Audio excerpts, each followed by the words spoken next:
Yuu Otosaka was a pathetic failure with a unique ability. He could possess anyone's body, but with two conditions. First, he could only do it for 5 seconds, and second, he needed to look at his victims before controlling their bodies. His life changed when he met an e-girl who showed him a new magical world and helped him become an overpowered S-ranked ability user. As always, Yuu Ot started his day by skirt chasing around town. For him, this was normal, since he was the unseen diddler who went around possessing other people's bodies for 5 seconds. During this time, Yuu Ot would either uncover a girl's private areas or pick fights with those he disliked. However, this wasn't his greatest accomplishment. He truly used his powers for cheating on exams. Whenever there was a test, he'd possess a nerd for 5 seconds, and upon returning to his body, he'd quickly copy those answers onto his own exam sheet. This was how Yuu Ot made his way to the top of his middle school. But that wasn't the end goal. What Yuu Ot really wanted was to weasel his way into one of Japan's top 10 schools.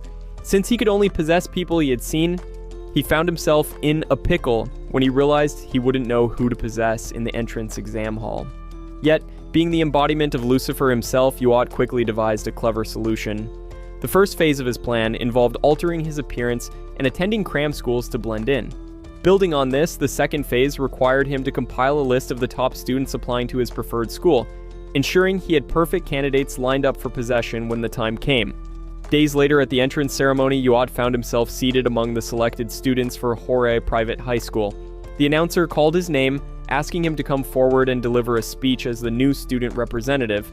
As he walked up to the stage, the rest of the student body, especially the boys, looked at Yuu Ot with envy, knowing he got more attention than they ever would. Yuu Ot's cockiness became evident in his welcoming speech. During class, Yuu Ot received a text message. Sighing in disinterest, he thought about how getting texts from girls wasn't anything out of the ordinary, since he was not only the smartest student there, but also considered himself the Brad Pitt of the school. However, not wanting his admirer to wait, Yuu Ot decided to meet this fangirl so he could send her home crying. Upon arriving, Yuu Ot met the girl in a secluded area and asked why she was blowing up his DMs like an obsessed girlfriend. In response, the girl nervously stated that she just wanted him to go out with her. Ticked off, Yuu Ot rejected the girl by stating that he'd rather marry his right hand than date someone like her.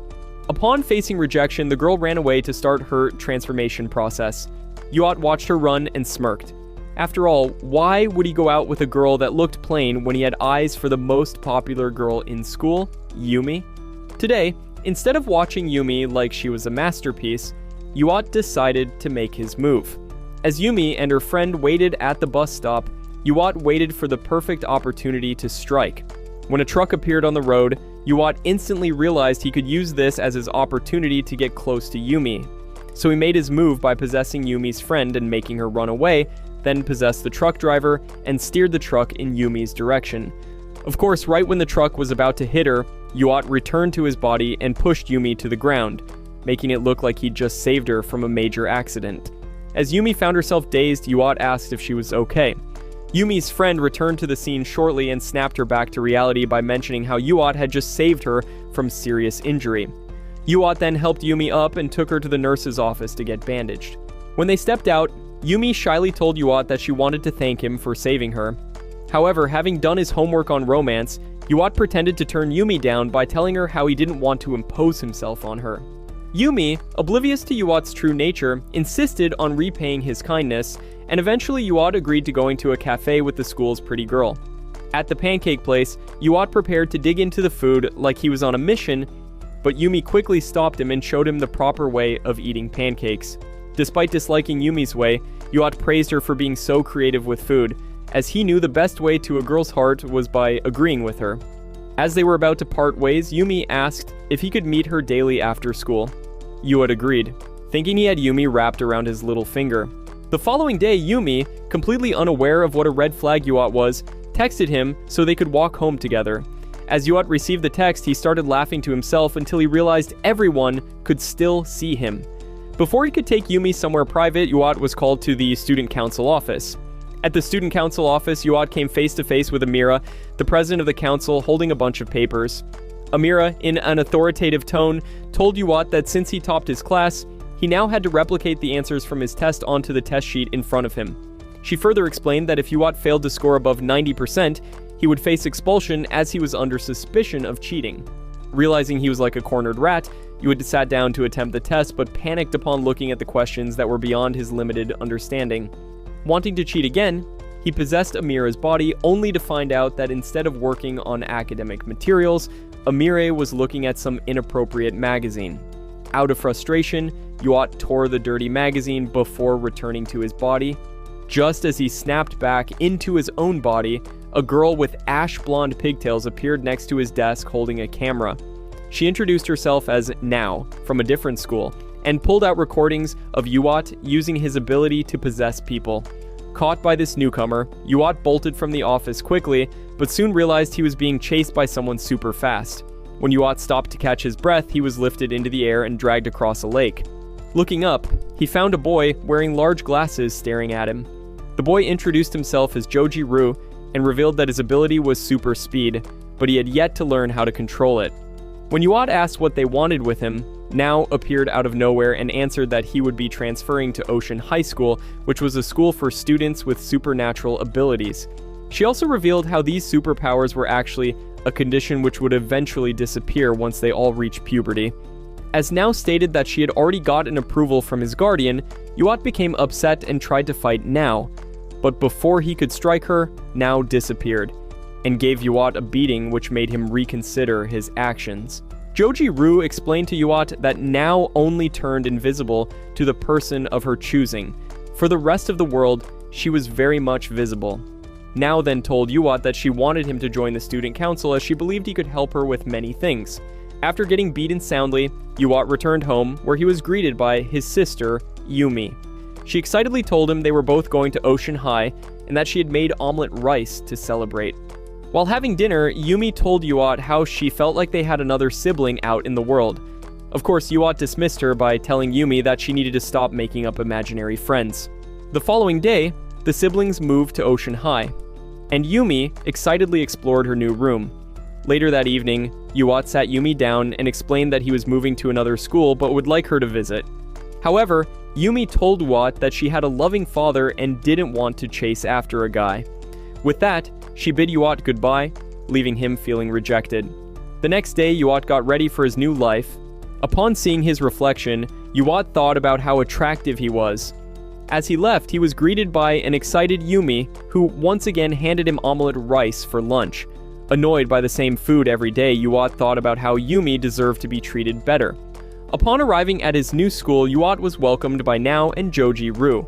Curious about the students, Yuu asked Now if everyone there possessed supernatural abilities. In response, Now revealed that most of the students were expected to develop supernatural abilities or had just shown faint signs of their possible abilities. Yuu scoffed at how rigid the rules were, until Now stated how before this school, all the kids with special abilities were taken to labs where they were tested on like guinea pigs. Yuu shrugged it off, saying it couldn't be that bad, prompting Now to reveal how her older brother lost his mind because of these scientific experiments. After arriving at their destination, Yuu became frustrated and asked Now why he had to join the council and help them out. Now sternly informed Yuu that their goal as the student council was very important, as they must find people with abilities before anyone else found them, and if they refused to come, then they must convince them not to use their powers. However, since Now did block him, Yuu angrily asked her why he should help her. In return, Now casually stated that he could either make money from this job, or he could get hired at a fast food place where he'd be cleaning bathrooms.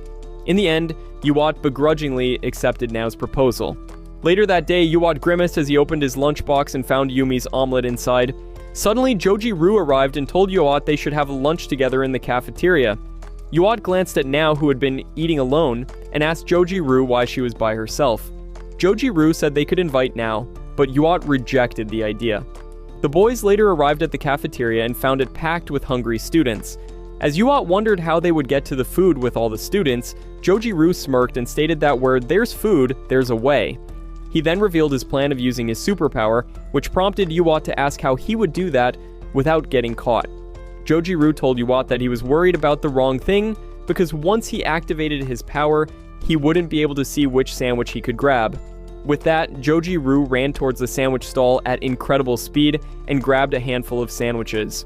The lunch lady sighed as she witnessed the chaos caused by Joji Ryu. Later on, Yuu asked Joji-Ru why Now ate alone. Joji-Ru speculated that everyone probably stayed away from Now because A, she was the student council president, and B, since she was visible to everyone except the person she chose not to show herself to, they found her intimidating when they saw her disciplining people in hallways. Now then walked up to the boys and stated that their collaborator was coming. Yuu expressed confusion, but Joji-Ru just told him to head to the student council room. As Yuu did so, he was greeted by a man that appeared quite strange. Instead of interacting with Yuu and the others, the man pointed at a map and stated that their next target had psychic photography. Shocked by the collaborator's unusual behavior, Yuu asked what that meant. Joji-Ru casually replied that the collaborator had the power of identifying other ability users. Excited for the new adventure, Now stated that they would skip school and find their target. When they reached the school, Now rushed to interrogate people about supernatural activities. Yuu, on the other hand, stayed back as he didn't want others to think he was with the weird girl. Now appeared and told Yuu that she had found someone suspicious and asked Yuu to use his powers to look inside the person's bag. Eager to investigate, Yuu went with her. When they caught up with the boy, Yuu possessed him and emptied his backpack while Now picked up the fallen photographs, which turned out to be inappropriate pictures. Upon seeing this, they confronted the boy to reveal his supplier or they'd report him. Not wanting to get in trouble, the boy revealed his supplier named Udao. After searching the area for Udao, they found their target at the archery club. They confronted Udao, who tried to play dumb and denied having a superpower. Seeing his reaction, Now told him there was no need to lie as he had already been exposed by his customer. Now cornered, Udao told Now that he took those illicit pictures as a business. Right at that moment, he took a picture of Now and warned her to stay away from him, or else he would reveal embarrassing information about her. Of course, Now couldn't let anyone know her secret, so she distracted him with her ability and retrieved her photo. With her dignity saved, Now told Udao that if he didn't stop using his abilities, she would report his entire collection to the authorities. This upset Udao so much that he directed an arrow at Now, but before he could hurt her, Joji-Ru rescued Now in time. Once the threat was dealt with, Now told Udao that if he didn't stop abusing his powers, he would face serious consequences. Now scared, Udao relented and promised never to use his superpowers again. Since Yuu had been curious about Nao's elder brother, Now decided to take him to meet her brother. They took the express train since they weren't in a hurry. During the train ride, Now ate a lot and gave the passengers and Yuu an impromptu food show. After eating to her heart's content, Now revealed that her brother developed powers right when she got into a prestigious middle school. In her excitement back then, she told her older brother Kazuki how she was going to be successful while he was just struggling. In response, Kazuki just laughed and told Now that his future didn't look promising. He then asked Now if she liked his favorite band, but she told him she preferred different music. Unfortunately, Now never got to go to her fancy school as her mother begged her and Kazuki to enroll in a boarding school. Kazuki was initially angry, but when he saw his mother pleading, he realized she could no longer support them financially. In the end, they enrolled in the boarding school, and while Now was surrounded by friends, Kazuki was being experimented on as he had the power to manipulate air vibration. The scientists who examined him wanted Kazuki's power for themselves, and after a year of relentless experiments, Now was finally allowed to see her brother. But he was no longer the same. Kazuki barely recognized her, and Now quickly realized that the friends she was always surrounded by were fake friends sent by the scientists, so she would always be occupied. Now realized that she was being examined by the scientists daily as they thought she would also develop powers.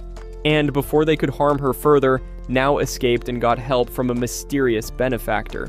Yuu tried to ask her about this person, but Now cut him off and stated they had arrived. Upon arriving at the hospital, Yuu was startled to see Kazuki tearing apart a mattress. The nurse quickly administered a sedative, and while he was calmed, Now appeared to be completely used to her brother's behavior. Instead of feeling sorry for him, Now took Kazuki outside where Yuu witnessed a breathtaking view. Now then revealed that it was the mysterious benefactor who made sure Kazuki would be at peace for the rest of his life. After coming home, Yuu was greeted by Yumi, who made vegetable soup for them. Upon taking a sip, Yuu instantly shivered and asked Yumi if she had added something strange to their food again. Yumi smiled and enthusiastically stated that what doesn't kill you makes you stronger. The next morning, Yuu woke up and realized Yumi had packed the same old sweet omelet rice for him. He told her there was no need for her to pack his lunch any longer, as his taste buds couldn't handle her cooking. However, still wanting to care for her brother, Yumi insisted that he take lunch just for today. At school, Joji-Ryu informed Yuat that they had a limited edition curry for lunch at the cafeteria. Yuat, however, got worried as he told his friend that if it was a limited edition curry, it would run out quickly. Joji-Ryu then reminded Yuat that he was incredibly fast when it came to getting food. True to his words, Joji-Ryu bolted out of the class, giving Yuat anxiety. By the time Yuat reached the cafeteria, he found Joji-Ryu covered in minor injuries. He sighed and told Joji-Ryu that he should see a doctor, but the boy brushed it off and told Yuat that he would enjoy the meal that was worth the effort. As the boys enjoyed their food, Joji-Ryu got a call from Now. He then informed Yuat that the collaborator was coming again today, and they had to rush to the student council office. At the council office, the collaborator named Tato entered. Curious as to why Tato was always wet, Yuat asked Joji-Ryu why the collaborator was always drenched. Joji-Ryu then revealed that Tato's special ability could only be activated when he was soaking wet. This made Yuat uncomfortable as he realized how uncomfortable Tato must be. Moving forward, Tato informed the group that their next target had the power of channeling. Since Yuat had never heard of the word, he asked what channeling meant. Joji-Ryu spoke up, revealing that their target could communicate with the dead. Yuat was instantly amazed by this power and asked the group if he could use the target to communicate with historical figures to learn their secrets. Everyone ignored Yuat as Tato stated that this target possessed two powers, channeling and pyrokinesis. Once Tato took his leave, both Yuat and Joji-Ryu were shocked to learn that there was someone with two abilities. Now joined them and pointed at the map, stating that their target appeared to be on the move. Without wasting more time, the trio headed to an alleyway where the target was last spotted. Upon arriving, Now quickly speculated that something suspicious was going on. They came across two sets of footprints, which led Now to believe that an adult seemed to be chasing after a girl. After coming to an open road, Now interrogated a woman who revealed that she saw the famous idol USA being chased by a man. She thought it was a movie scene, so she decided not to interfere. While Now and Yuat tried to remember who USA was, Joji-Ryu lost his cool and stated that USA was the famous idol and the girl he married in his dreams every night. This prompted Yuat to remember that USA was the idol Yumi worshipped religiously. All of a sudden, Now spotted a suspicious man and ordered her companions to chase after him. As they reached to apprehend the man, he pushed Now, causing her to fall.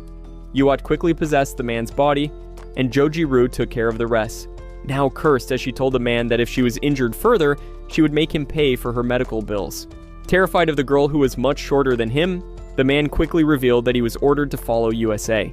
Once the man was taken away for medical attention, Yuat and his colleagues were greeted by a boy who asked if they were harassing people because they wanted USA's autograph. Now told him they weren't obsessive fans and just wanted to ensure the idol's safety. At first, the boy refused to tell them USA's location until Now demonstrated her own powers. Surprised at first, the boy scoffed and told Now that his father was better at invisibility. He then led them to a club where the group was greeted by another boy and the idol. Seeing the girl, Joji-Ryu begged USA to let him take just one picture with her. The boys, who appeared to be USA's companions, grew disgusted and asked Now what they wanted. Now, confused, asked if USA's real name was different. The guys were unable to answer, so Now talked to USA, who sweetly revealed that lately, she felt as if her body was being controlled by another. This had led her to believe she needed help to remove whoever was controlling her body. Now responded in the same tone and told USA that such beliefs could be harmful. Now then asked USA's companions if Misa was one of the spirits which USA could summon. They then revealed that Misa was USA's older sister who died in a car accident. Suddenly, Misa took over USA's body and started behaving completely differently.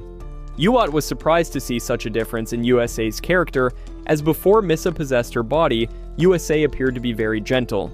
Misa, in her anger, burned things around her, which led Now to believe that USA had the power of channeling the dead, while Misa could use pyrokinesis. Misa confirmed this and, after arguing with Now just for fun, revealed how USA was being followed by a big shot producer because she accidentally got her hands on his mobile phone, which contained compromising material. After learning this, Now told Misa that she could help her out of the situation. That night, Misa, posing as USA, called the director and his men. While the producer harassed USA, Misa and Yuat's friends dealt with the director's men. Once everything was set, Misa unleashed a fire attack while Now gave the producer an invisible beating. Scared for his life, the producer begged for forgiveness. This allowed him to live under the condition of never crossing her again. Later on, Now told the two boys that she had to take USA to her school as the streets weren't safe for her anymore. Upon hearing this, the boy named Shu told Misa how he had always loved her, but now she was literally going to disappear. Misa smiled and told Shu to move on with his life and let go of the past. After an emotional goodbye, Yuot returned home exhausted. The next day, Yuot's bad luck started the moment Yumi handed him another plate of her cooking. Yuot inwardly groaned and thought about how unappetizing it looked. However, the polite part of him convinced him to eat the food. Yumi quickly noticed his grim face and mentioned that he had the same look when something unpleasant happened. Yuot assured Yumi that he was fine and headed to school before he got stomach issues. At school, Joji-Ru was excited about having USA in their class. Yuot also observed a group of boys talking about having the idol in their school. This led him to sigh as he thought about how having USA in their class would cause a huge commotion. As USA entered the classroom, the boys broke out in loud cheers while Yuot remained indifferent just to appear cool. However, even his facade melted away when USA politely told her classmates to calm down as she intended to enjoy her school years with all of them. USA was then asked by the teacher to sit next to Now, who coldly greeted her, which led their classmates to gossip about Now. Later that day, USA found herself surrounded by male classmates. Some told USA exaggerated stories about themselves, while another claimed impossible achievements. A disagreement suddenly erupted between the boys as they all sought USA's attention. This prompted USA to sing a song to calm the immature behavior she found herself surrounded by. In the meantime, Joji-Ru admired from afar until Now arrived and told them that their collaborator was here. She then brought USA with them, much to everyone's disappointment. In the student council room, USA began to tremble upon seeing Tato, who stated their next target had telekinesis. Wanting to be reassuring, Joji-Ru assured USA that Tato wasn't as intimidating as he seemed. Once Tato left, Now stated their target was a student of Kanai School and an upcoming baseball player. Without further delay, the group headed to the school where Now confronted the boy immediately by stating that she knew he used telekinesis to enhance his pitching. The boy named Arumi played it cool by dismissing Nao's claims. Annoyed by his behavior, Nao told Arumi how it was pointless to abuse his powers, as by the time he reached professional level, he would be unable to use his power, which vanishes during puberty. However, when Arumi remained stubborn, Nao challenged him to a baseball match. If her school won, then he must do as told.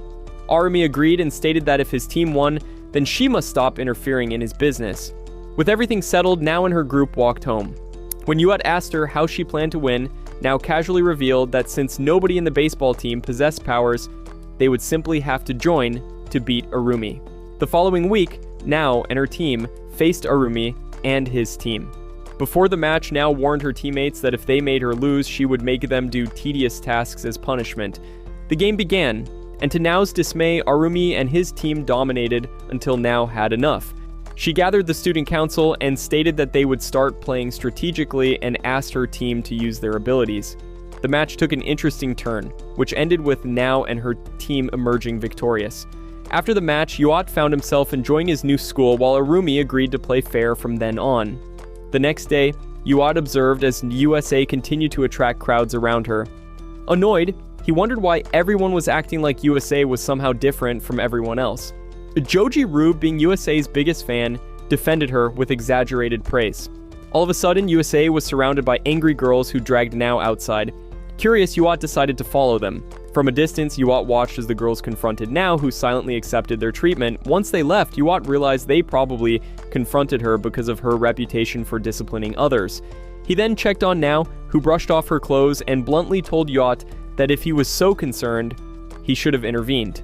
Before they could talk more, Nao received a call and informed Yuat that their collaborator had arrived. As they arrived at the student council office, Tato stated that their next target had the power of levitation. Nao excitedly told the group that the boy must be a fan of certain athletes and then showed them a magazine article, stating that she had been following the story of the so-called Flying Man for quite some time. As the group looked at the picture, Yuat noted that it appeared the boy was hiding deep in the mountains. Based on this, Nao speculated that she thought he was practicing his skills and they should find him before he gained more attention. As the group discussed Nao's plan, she excitedly stated that it was time for a camping trip into the mountains. With the plan in motion, Nao headed to the supermarket to stock up on food supplies. It also appeared that Nao had bought a large amount of meat. Even Yuu was surprised by Nao's appetite for meat. Nao, on the other hand, proudly stated her dietary preferences in a humorous way. While Yuu and Nao argued, USA and Joji-Ru observed from afar. USA told Joji-Ru how Yuu and Nao seemed very close. Joji-Ru agreed and stated that Yuu and Nao did indeed make a cute couple, but clarified that they weren't together. Once the group had everything they needed, Nao instructed the boys to carry the camping equipment, which annoyed Yuu, who asked why they had to stay in the forest for a whole night. Nao told him they needed to wait for the target to appear, as he seemed to be hiding. After a long hike, Nao, taking charge of the group, instructed them to set up camp. However, as Yuu and Joji-Ru worked to set up the campsite, Yuu ended up falling inside a dried-up well. He angrily asked why they didn't warn him, to which Nao responded that he wasn't being careful enough. After arguing playfully, Nao announced it was time for the best cookout they'd ever had. During the meal, Yuu asked USA how she felt about Misa. The girl happily revealed that while she was very feminine, Misa considered herself more of a tomboy. Upon hearing this, Yuu couldn't help but wonder about the unusual dynamic of USA's and Misa's situation. Later that night, Yuu noticed Nao's absence from the campsite and went to check on her. After venturing deeper into the woods, he found Nao enjoying music alone. Curious, as Yuu approached her, he asked Nao what she was listening to. Nao handed him her headset, revealing a song from a band called Jean. Since Yuu wasn't familiar with such music, Nao mentioned that Jean was her brother's favorite band. This prompted Yuu to listen to the song.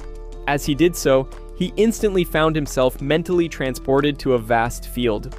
After taking out the headset, Yuu shared his experience, which made Nao rather excited.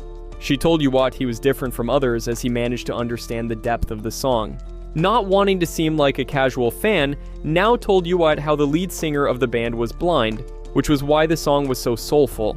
She also told Yuu that he could keep the headset as she had plenty. That night, Yuu used the headset and dreamed about a boy he had seen multiple times before in his dreams. On day 2 of their trip, the student council decided to have seafood for their meal. He suggested making a makeshift bath while telling the boys to wash themselves in the river instead. This upset Jiro, who had been planning to gargle Yuu's bathwater. After shedding a few tears, the boys headed to the river, where Yuu noticed that Joji-Ru had an impressive physique. Seeing his friend's attractive body, Yuu realized he wasn't much different from James Charles. He complimented Joji-Ru on his physique, who gave him a serious look in return, prompting Yuu to quickly add, "No homo." After washing up, the group sat together, and Yuu expressed his desire to return to civilization where he had a sister to look after. Nao stated she couldn't let him leave, but consoled him by saying she was certain their target would appear tomorrow. To Yuu's surprise, the target actually showed up at their campsite the next day. When asked why they were in the wilderness, Nao explained they were all runaways planning to stay there forever. The target, named Sidu, suggested they wait a few years and then place their parents in nursing homes. However, Nao turned serious and asked if he could fly around dropping bombs on enemy cars like a vengeful pigeon. Sidu initially denied it, but when that didn't work, he grabbed Nao's camera and took off into the sky. Seeing this, Yuu immediately possessed S's body. Finding himself high above ground, he forced himself to channel S's power and managed to make a rather unimpressive landing. While Yuu caught his breath, Joji-Ru remarked that if he had fallen from that height, he would have had the fortune to park his car in the disabled spot. As Sidu lay on the ground nearby, Nao and the gang approached him. She warned him to stop using his power unless he wanted to be dissected like a frog. Sidu reluctantly agreed, and Yuu was finally allowed to go home. During dinner, Ami told Yuu how a boy had asked her out, but she declined. While talking, Ami broke into a fit of coughing. Yuu noticed this and told her to rest. The next morning, Yuu checked on Ami as he sat beside her bed. She apologized for not being able to make breakfast, and Yuu tried to cheer her up by joking that at least Gordon Ramsay wouldn't be cursing her cooking from across the world today. He then advised Ami to skip school and rest for the day. Later at school, Tito marked a spot on a map and announced that their next target's power was collapse. Instead of focusing on this threat, the 4 friends stared at Tito, collectively realizing that he seemed to have a second power of instantly making girls attracted to him. Shifting attention back to the map, Yuu declared that the target was located in their school's apartment complex. Now wondered who it could be, since only adolescents could wield superpowers and everyone should be in school. She speculated that the target might be a student who had called in sick. Hearing this, Yuu grew anxious. Now noticed his worried expression and questioned him, but Yuu was reluctant to share his concerns, not wanting to trouble Aomi while she was sick. As Now continued pressing him, Yuu reluctantly admitted that Aomi was the one who had called in sick. Upon hearing this, Now mentioned that it wasn't uncommon for siblings to develop abilities. Without wasting more time, they decided to visit Aomi. USA became excited about meeting Yuu's little sister, while Yuu grew nervous since Aomi practically worshipped USA. Before heading to the apartment complex, USA suggested they bring something for Aomi. Finding the idea thoughtful, Yuu proposed getting her some rice pudding. The group headed to a convenience store where Now once again took the opportunity to grab items for herself. As Yuu calculated the bill, he realized that anyone who married Now would end up both bald and broke. In the end, Yuu made Now pay for her items, emphasizing that he was a feminist who believed in gender equality. Upon arriving at the apartment, Yuu turned to USA and told her she couldn't just walk in as Aomi might faint from excitement. Reluctantly, USA put on glasses and a mask to disguise herself. However, as they walked inside, they noticed 3 other pairs of shoes by the entrance. Yuu opened the door to Aomi's room and found her surrounded by her classmates. The girls introduced themselves and explained they came to keep Aomi company. Once they left, Aomi immediately started suggesting that Now and Yuu were a couple. She bombarded them with embarrassing questions, asking if they had started dating, which both vehemently denied. Thankfully, Aomi's attention soon shifted to USA. Upon recognizing her, Aomi started getting a nosebleed. Now quickly helped stop the bleeding, but when USA removed her mask, Aomi once again became overwhelmed, resulting in another nosebleed. USA then approached Aomi and gave her some cookies. Later, they all sat down for dinner together. After finishing, USA received a call from her agent. She informed the group she needed to leave and make a dance video on TikTok to show solidarity with a trending political movement. Meanwhile, Yuu and Now washed the dishes together while Aomi watched them, insisting they were destined to be a couple. Without even looking up, both Now and Yuu responded that they'd rather go to North Korea than date each other. That night, Now and Yuu tucked Aomi back into bed. When Aomi mentioned having a dream, Now asked for details, but Yuu gently stopped her, suggesting they let Aomi rest. With that, Now decided to leave, and Yuu walked her to the door. Before parting, Now instructed Yuu to keep a close eye on Aomi and ensure she stayed at the apartment complex until they could gather more information about her superpower. The next morning, Yuu told Aomi that even though she was feeling better, she still needed to stay inside. Aomi tried to argue, but Yuu firmly told her she must not leave. During the school's lunch break, both Jojiru and Yuu received a text from Now asking them to meet her at the student council office. When they arrived, Now informed them she believed Aomi had left the apartment complex. During their conversation, Now stated she had a hunch that fate was about to deal them a cruel hand, prompting them to rush toward the school building. Meanwhile, Aomi snuck into the school, rushing to her class when she was suddenly confronted by Kishi, a girl with an extremely unattractive face. In a chilling tone, Kishi accused Aomi of stealing her lifelong crush and vowed to erase her from existence. Terrified, Aomi turned and ran with Kishi in close pursuit. Desperately searching for a place to hide, Aomi tried to enter a bathroom stall but found them all locked. Cornered and trembling, Aomi's fear overwhelmed her, and in a moment of panic, she unleashed her superpower. The entire building collapsed while the 4 friends watched in horror. In a state of panic, Yuu dashed toward the wreckage and frantically began clearing away rubble, desperate to find his sister. As he dug through the debris, a loud creaking sound caught his attention.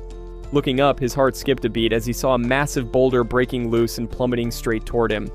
As Yuu woke up bandaged and hospitalized, the first thing he did was ask about Aomi. The doctors gently informed him that Aomi didn't make it. She was gone. In that moment, Yuu felt his entire world collapse around him. During the funeral ceremony, Yuu remained lost in his thoughts, barely registering the words of condolence spoken to him. Upon returning to his empty apartment, Yuu was haunted by the silence. He went to Aomi's room and pulled out her best photograph. With a heavy heart, Yuu realized he was definitely the pretty one in the family. Suddenly, memories flooded his mind of how Aomi was always there for him. Overcome with guilt, Yuu broke down crying for all the moments he had taken for granted. As the night grew deeper and darker, Yuu felt hunger gnawing at him, prompting him to go to the kitchen to find something to eat. At that moment, he started to miss Aomi's terrible cooking. With no other options, he rummaged through the cabinets, opening them one by one in search of food. Then he remembered the food their uncle had sent. He grabbed a few cups of ramen and started eating, making a mess of the entire kitchen. In an attempt to numb his pain, Yuu turned on the TV and zoned out until a knock on the door startled him. Through the peephole, he saw Joji-Roo and USA standing there, smiling warmly. USA mentioned she had made a stew to cheer him up. However, when Yuu didn't open the door, Misa took over USA's body and dropped the stew. She angrily revealed how she had fainted multiple times while milking herself to make the creamiest stew for Yuu. Joji-Roo, on the other hand, cried and told Misa he would have sacrificed his entire family to eat that stew. Days passed, and the floor next to the couch filled up with ramen cups. One day Nao walked in, but Yuu didn't bother acknowledging her presence. She asked how he'd been holding up, to which Yuu replied that if she wasn't there to provide oral support, she should leave.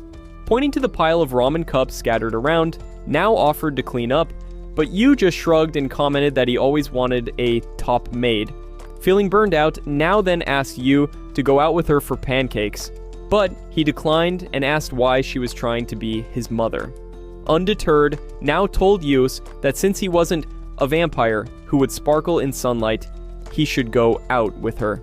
This infuriated Yuu, who kicked all the ramen cups on the floor in rage as he yelled at her. Nao realized that Yuu didn't want her around. After Nao left, Yuu tried to get more ramen from the cabinet but found it empty. Frustrated, he decided to step outside to restock. Just as he was about to leave, he looked through the peephole and saw some men waiting outside. Realizing they had come to take him away, Yuu quickly used his ability to possess one of them and escaped the building. Once free, Yuu withdrew some money and caught an express train, determined to get as far away as possible. After stepping off the train, he found a small one-bedroom place and continued his isolated existence. He switched from ramen to pizza, eating in bulk while avoiding all human contact. As days went by, Yuu eventually realized he hadn't been outside in a while. He pulled up his hood and ventured out, keeping his face hidden. While wandering around, he came across some Mitarashi dango and impulsively bought a large amount. While devouring them, he watched some boys playing a video game. Intrigued, he joined in, eliminating zombies one after another. The rush of dopamine temporarily soothed him, and he soon became obsessed, overdosing on pizza, Mitarashi dango, and playing the zombie game endlessly. A few days later, Yuu arrived at the arcade and noticed a group of guys playing his favorite game. He waited patiently for them to finish, but when they didn't, he called them out, demanding a turn. They turned around and glared at him, treating him like he was beneath them. Without warning, the hoodlums dragged him out of the arcade and prepared to beat him up. However, Yuu swiftly possessed them, one by one, and used his powers to make them hurt each other. Once they were all on the ground, he approached one of the guys and stabbed his leg with the sticks from Mitarashi dango. He then warned the guy to stay out of his way, or he would send him to hell, where he'd have to explain to the Romans what HW2A means. The next day, Yuu was cornered by another gang that attempted to overpower him. The gang leader, Hamada, asked if Yuu was the one who single-handedly took down the Gondu gang. Proud of his achievement, Yuu smirked, prompting Hamada to threaten that after tonight, Yuu wouldn't forget his name. Yuu scoffed and told the guy that no girl would ever date him because of his unfortunate name. When the gang members tried to launch a sneak attack, Yuu possessed them one by one, making them hit each other. In the chaos, he possessed one guy who ended up stabbing Hamada in the leg. Now standing next to Hamada, Yuu brought the dango stick dangerously close to his eye and asked if he would like to transform into a pirate with one eye. The gang leader begged for mercy, and Yuu walked away, laughing like a maniac. From hero to villain, Yuu continued picking fights with various gangs. After defeating another gang, Yuu noticed one of the guys struggling to grab something that had slipped out of his pocket. Curious, Yuu picked it up and opened it, discovering what appeared to be drugs inside. Feeling accomplished, Yuu rolled a joint and was about to light it when someone kicked it out of his hand. Looking up, he saw Nao standing in front of him. He asked her how she found him, and she casually reminded him that as a self-proclaimed useless stalker, she used her ability to follow him. With confidence in her voice, Neo told Yuu that after one bite of her home-cooked meal, he would want to return to his old self. Back at her house, Neo cooked Yuu omelet rice, which reminded him of Ami. For a second, he wondered if dating Neo would make him like Jaime Lannister. He shrugged away his thoughts and devoured the meal. For the first time in a long while, Yuu smiled, and after some thought, he decided to rejoin the student council. The next morning, Yuu prepared to leave for school. However, before leaving the house, he paid a quick tribute to Aomi's picture, commenting that he was as handsome as Kim Jong-un. After arriving at his class, Yuu was welcomed by Joji-Roo and USA. This annoyed her fanboys, who looked at Yuu with envy. Observing their faces, Yuu became uneasy, realizing that if he didn't distance himself from USA, he would be starring as a victim in a crime documentary. USA also realized the hostile environment and decided to calm the boys by singing one of her idol songs. Yuu smiled as he watched all the boys, including Joji-Roo, going crazy over what he considered a crappy nursery rhyme. During the lunch break, Joji-Roo rushed off to grab lunch for both of them. As Yuu arrived in the cafeteria, he asked Joji-Roo if trying to speedrun his way to an early grave was his idea of a warm welcome back to school. Joji-Roo replied that Yuu must have been seriously deprived of love as a kid if basic decency confused him so much. As they continued eating, Joji suddenly received a text from Now. Assuming they'd been called to the student council to track down another ability user, both he and Yuu quickly rushed to the council room. However, when they arrived, Tato was nowhere in sight. Instead, Now explained that she called them there for a different reason, to watch USA's new promotional video. Upon hearing this, Joji-Roo went into full fanboy mode, running around the office in a frenzy, overwhelmed with excitement at the thought of seeing an exclusive screening of USA's video. You couldn't help but think once again how obsessed his friend was. Now then played the video on the big screen. During the song, Now kicked Joji-Roo away from the screen before he could lick it. When the song finally ended, Joji-Roo was practically drooling over the screen in awe. Meanwhile, for the first time ever, Now offered a compliment on USA's performance, albeit in her typical blunt manner. She gave USA 10 points for vocals, 20 for the song, 20 for the wardrobe, but then subtracted 50 points for making her cringe, leaving USA with a total of 29 points. The rest of the afternoon was spent watching USA's video on repeat so Joji-Roo could admire the idol, until he was sure his brain would flash USA's image while he was dying. Fed up with the endless replays, Yuu turned to Nairo and asked when Tato would arrive. Now casually informed him that Tato wouldn't be coming at all. Annoyed, Yuu demanded to know why she called them there in the first place. In response, Now pulled out 2 tickets to a Jean concert, revealing that she only had 2 and they needed to decide who would go. USA, confused, asked what Jean was. Joji-Roo eagerly jumped in to answer, calling it a rock band, but Now quickly yelled at him, correcting that it was actually a post-rock band. Uninterested, Joji-Roo said he'd rather fill his ears with cement than listen to that kind of music. USA also declined, joking that if she wanted something that boring, she would have dated Now's rich father. With everyone else passing on the tickets, Now finally looked at Yuu. After some hesitation, Yuu reluctantly agreed to go with her. Later, while walking back to his apartment, Yuu noticed a blind girl with long pink hair passing by. He quickly realized she wasn't from Japan, and hoping to secure a green card, he stopped to talk to her. When he did, he was suddenly reminded of the vast field he had envisioned when he first listened to Jian's music. Sensing his presence, the girl approached and, in awkward Japanese, asked if he could take her to get monaki. Yuu corrected her, explaining that it was called chicken noodle soup with a soda on the side, and then agreed to accompany her to the restaurant. Yuu ordered the noodles, and a wave of nostalgia hit him as he started to miss Ami. When the waiter asked if they'd like to grill the food themselves, Yuu informed him that the girl was blind, so it would be best if the waiter did it for them. The waiter instantly recognized Sarah, who then introduced herself as the lead vocalist of Jean. After their meal, they left the restaurant, and sensing Yuu's sadness, Sarah bluntly told him that he sounded like a man from those Reddit stories who lose all their wealth in a nasty divorce. Yuu, feeling a bit vulnerable, admitted that he recently lost his sister, Aomi. They walked to a nearby park where Yuu opened up about how his life felt as pointless as the letter G in lasagna. Sarah, empathizing with his pain, offered to pay her respects to Aomi. After taking Sarah to his place, Yuu watched as Sarah prayed for his sister. Once that was done, Yuu excused himself and called Now. He realized how he only contacted Now at midnight to send a picture of his Sir Leaks-a-Lot. As Now picked up the call, he told her how he was with Sarah, thinking she would be impressed. However, to Yuu's dismay, Now shrugged and told him that she wasn't some BTS fan who would die to breathe the same air as their idol. As Nao ended the call, Yuu went back inside and asked Sarah if she could come with him to a very special place made for special people. To Sarah's surprise, Yuu actually took her to meet special people at a mental health facility where Kazuki was once again destroying fluffy pillows. As Sarah learned from Yuu that this special child used to be his fan, she started to sing a song to calm him down. Once Sarah finished singing, Kazuki became more stable than before. After parting ways with the singer, Yuu received a call from Nao, who revealed that his brother seemed to recognize her, which wasn't the case before. She thanked Yuu, promising to meet him at the concert the next day. On the day of the concert, Yuu, wanting to impress Nao, tried on several outfits so he would be dripping like a bad faucet. After much effort, Yuu stared at his reflection and reminded himself that he had massive confidence, and that should be enough to impress Nao.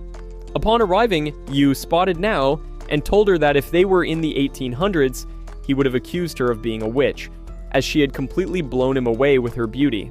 Nao ignored all of that nonsense, as she was into Arab boys with camels and oil reservoirs. Yuu licked his wounds by asking Nao why they were at the venue early. Nao revealed she wanted to get some Jean merchandise, which prompted Yuu to tease her about how he never pegged her for a fangirl. Nao gave Yuu a withering side-eye, which shut him up immediately. On the way, Yuu wondered how he and Nao had gotten so close, because initially, there was a lot of animosity between them. Just as the question popped into his head, Yuu looked up at a Gion banner and realized that the band had brought them together. Once the concert started, Sarah took over the stage like a proper rock star. Yuu and Nao found themselves enjoying the music until Yuu's head started to pulsate. His face grew pale as he seemed to remember the song from somewhere. Suddenly, his head filled with memories he couldn't quite understand or place. This caused him to become disoriented, and eventually, Yuu fainted. In what seemed like a different reality, Yuu was sitting in front of a computer with Ami by his side. He excitedly told her how the John song he just listened to was epic. As the siblings stood to leave the area, Yuu noticed an old man he had seen a couple of times before. The old man told Yuu how classical music was better, and Yuu responded by saying, "Okay, boomer." The old man, named Satsumi, then asked Yuu if Aomi happened to be his sister. When Yuu confirmed this, Satsumi told him that he felt sorry for him. After talking to the researcher, Yuu and Aomi stood in line to get food. Yuu commented that the food tasted like British food, as it was laced with a lot of drugs. Aomi, on the other hand, told Yuu that she was happy to just have food with her brother and wished their elder brother could also join them. Yuu whisper-yelled at Aomi, reminding her how Shun's power of time traveling was too precious for the researchers to let him roam free. While eating, Yuu thought about how the researchers believed he only had the power of possessing bodies. If they were to learn about his true power, they would lock him up like Shun. Suddenly, Tato sat down at Yuu's table and informed him that he'd managed to find someone with telepathic abilities, but the person was already under the researcher's custody. In order to save this person, Tato told Yuu to possess a boy on his right who had the power of pulverization. As Yuu did as instructed, Tato handed him a paper containing the location of the person with telepathic powers. Before parting ways, Tato told Yuu they were all counting on him. Later, as both Yuu and Ami underwent scans, Yuu thought about how the plan to rescue his brother Shun was in motion. That day, Ami told Ryu that she had been summoned by the researchers for a special round of tests. This deeply troubled Yuu, who begged the guards not to take away Aomi, insisting she had no special powers. Of course, since Yuu wasn't a rich man's son, the guards tasered him and locked him up. Yuu later awakened to find the entire ground shaking and wondered whose mom decided to go for a walk. The alarm started blaring, which scared Yuu. In the end, he was unable to break down the door since he wasn't FBI. Suddenly, the kind researcher, Satsumi, opened Yuu's cell door. Upon seeing Satsumi covered in injuries and blood, Yuu asked if he had talked to a girl on her period. Satsumi then revealed how the researchers had forcibly drawn out Aomi's power, which caused massive destruction as Aomi possessed the power of collapse. Scared for his little sister, Yuu asked Satsumi if they would lock Aomi up like Shun, but the doctor stated that Aomi was too dangerous, so the evil researchers planned on dissecting her and serving her to the Chinese. As Yuu became lost in thought, the good researcher told him to use his ultimate power, plunder. Yuu asked him how he knew about this, but Satsumi replied, "Really, dude? Your sister is about to get hacked into a million pieces." Yuu snapped back to reality and hurried to find the boy with telepathy. Once he located him, Yuu possessed his body and then unleashed his second ability, Plunder, which allowed him to steal and use another user's power. Now, with the ability of telepathy, Yuu managed to communicate with Shun, who was locked in a cell. Shun learned everything about Omi, but since he could only activate his power of time leaping with his eyes, he told Yuu that he was helpless. Yuu tried to find help when a boy named Chucho walked through a wall and told Yuu that he was there to aid him. He told Yuu to hurry and take his power, and once Yuu did so, Chucho was caught by the guards. Now, with the abilities of telepathy and phasing, Yuu quickly walked through the cell wall and freed Shun, who did his part by time traveling and altering the future. In the present, Yuu woke up at the hospital and Now informed him that he had been unconscious. Yuu told Now about how he believed he had an older brother, and suddenly Taito walked in, telling him that he had regained his memories. Now looked at Taito and told him that he was kinda cute when he didn't look like a wet mop.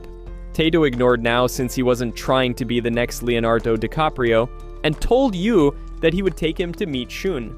Hearing the name, Now revealed how it was the boy named Shun who helped her get Taito the help he needed. Without further delay, Taito took Yuu to meet his brother, and Now decided to tag along as she liked her meat old and uncut. Arriving at Shun's hideout, Yuu was slightly hesitant to see Shun, who felt like a stranger to him. Understanding Yuu's dilemma, Shun told him that he was ready to tell him the full story. Shun began by revealing that in order to avoid ending up in the laboratory, he time traveled into the past.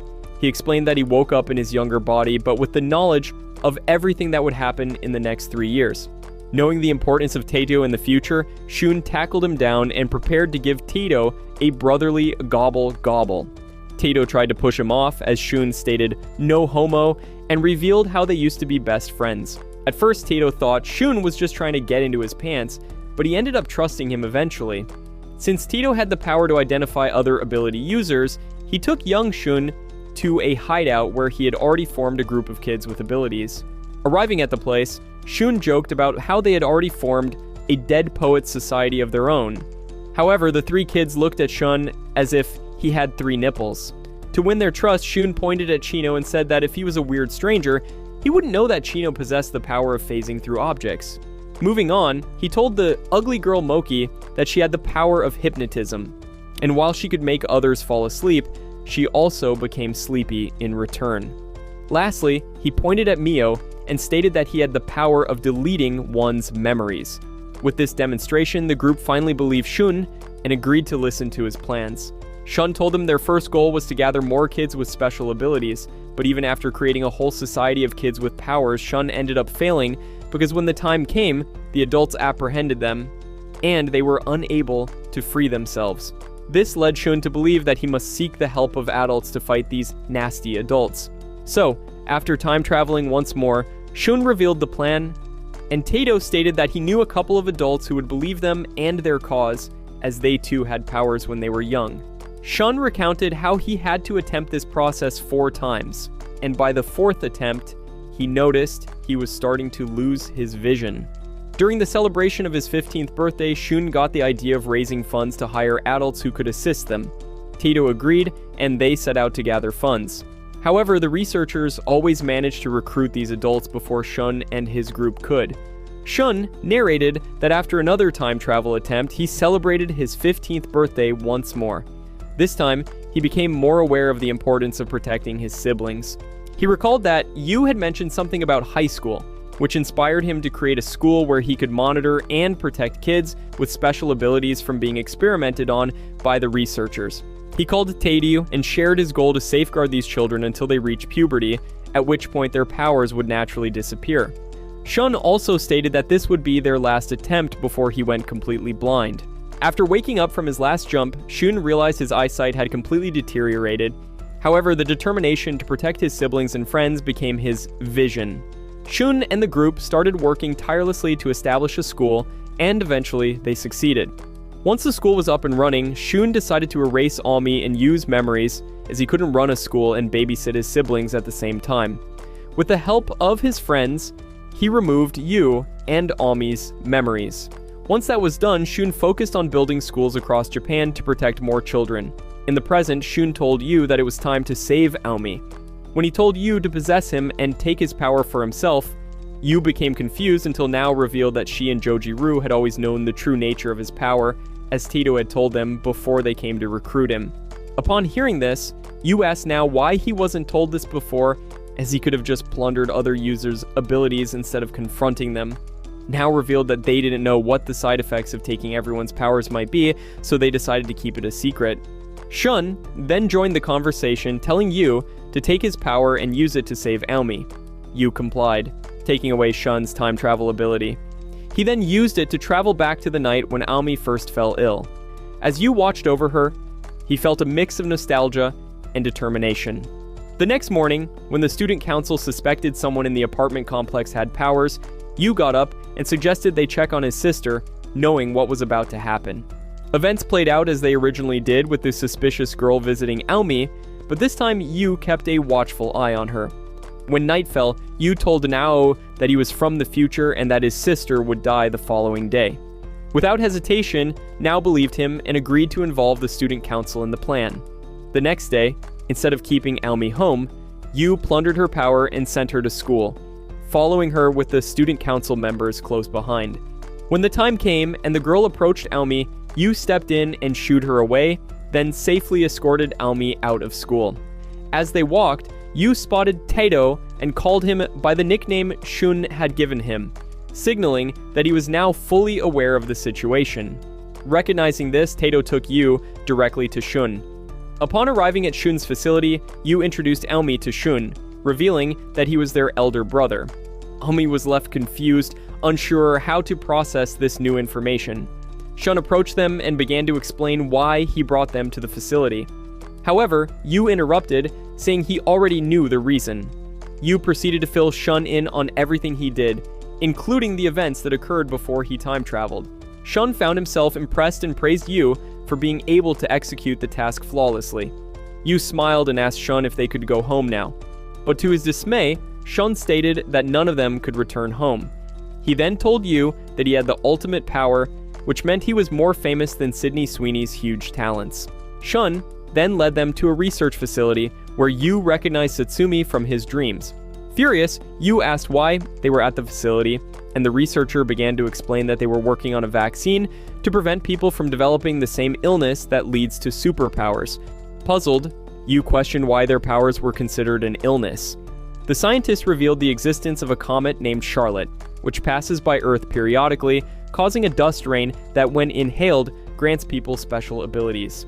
He explained that this was the same phenomenon that caused witches in ancient times to be persecuted for their powers. Upon hearing this, Yuu smiled and told Shun they could go home once they were all vaccinated. However, to his disappointment, Shun seemed to have more to say. They had a lot of work ahead of them since the vaccines were only being produced in Japan, while kids in other regions remained at risk.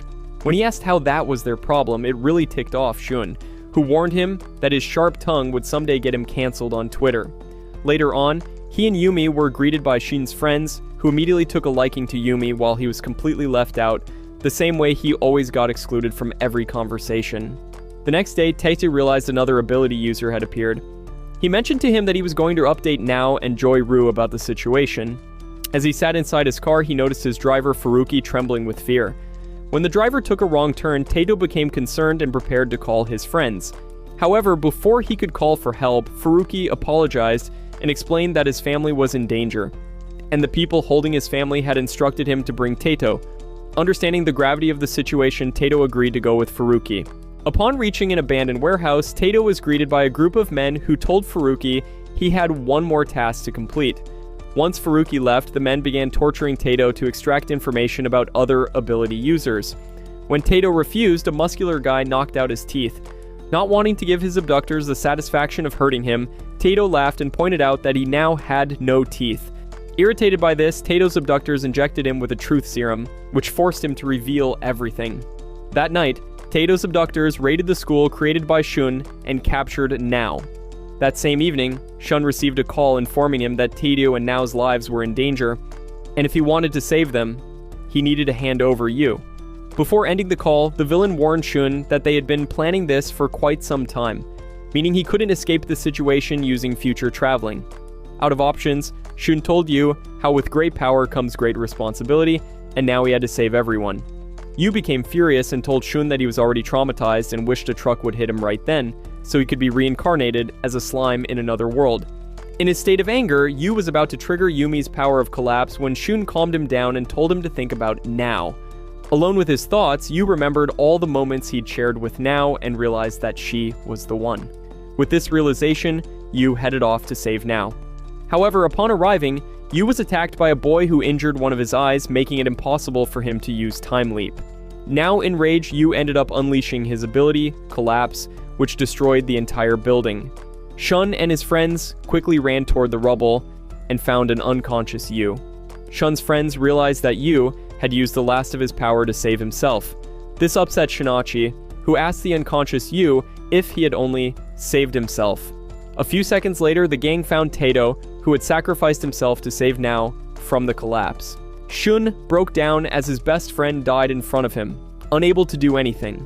Yu woke up in the hospital, his body in agony and his mind racing as he recalled the traumatic events leading up to his fainting. Overcome with pain and terror, he screamed and was about to cause another collapse when Shiino quickly administered a dose of painkillers to calm him down. As Yu's body relaxed, he realized he was strapped to the bed. Glancing sideways, he noticed Mio and Moki entering the room. Confused, Yu asked what was happening, and Moki gave him the sad update on how Tito had passed away. Sko, barely holding back his own grief, lashed out at Yu, blaming him for Tito's death until his friends helped him calm down. Moki continued by explaining how they had misjudged the captors, believing they wanted to exploit his time-traveling powers, when in reality, the captors wanted to strip him of those abilities. Yu, still processing the weight of what happened, asked about his brother, Shun. With anger in his voice, Shino reminded Yu that Tato was Shun's best friend. Now filled with guilt, Yu suddenly recalled the overwhelming pain and despair he felt when Aomi died. He realized that Shun must be going through that same agony right now, mourning the loss of someone he deeply cared about. However, he quickly forgot all of that when Joy Ru arrived with warm food. Later, Yusa came to visit and fed him her homemade cream stew. Yu smiled as he thought about how Tato's death had helped him start a love angle with a popular idol. After a couple of days, Yu visited his brother, who was in his emo phase. Yu tried to talk to Shun, but he cut him off, explaining how terrorist groups were ramping up their activities to capture more ability users, and he didn't know what to do now that Tato was gone. Not wanting to be around depressing people, Yu hauled himself off the rooftop and returned to his comfy hospital room, where he was greeted by Now. Wanting to look cool, Yu asked Now how he should rescue everyone, but to his surprise, Now actually gave him a solution. She told Yu that he could travel across the globe and plunder everyone's power if he was really serious about saving everyone. After giving it serious thought, Yu agreed and confessed to Now that he had feelings for her. This surprised Now, who told Yu that she would wait for him, and once he returned, she would greet him with open arms. Yu quickly accepted the proposal and initiated his plan by taking away Now's powers. He then took Joy and Uza's power, which meant Misa was also gone forever. Before leaving Japan, Yu was visited by Now, who gave him a small diary stating that she would be waiting for him. Upon arriving in Singapore, Yu struggled at first, but then found his first target, a man with the ability to read minds. After quietly sneaking into his car, Yu quickly stole his ability and tried to communicate with the man in broken English. He revealed he was a special player with a cheat code that allowed him to steal powers, but upon hearing Yu's broken sentences, the boy's mind began to spiral while trying to comprehend what he was being told. Using the man's power, Yu read his mind, which allowed him to move on to the next ability wielder.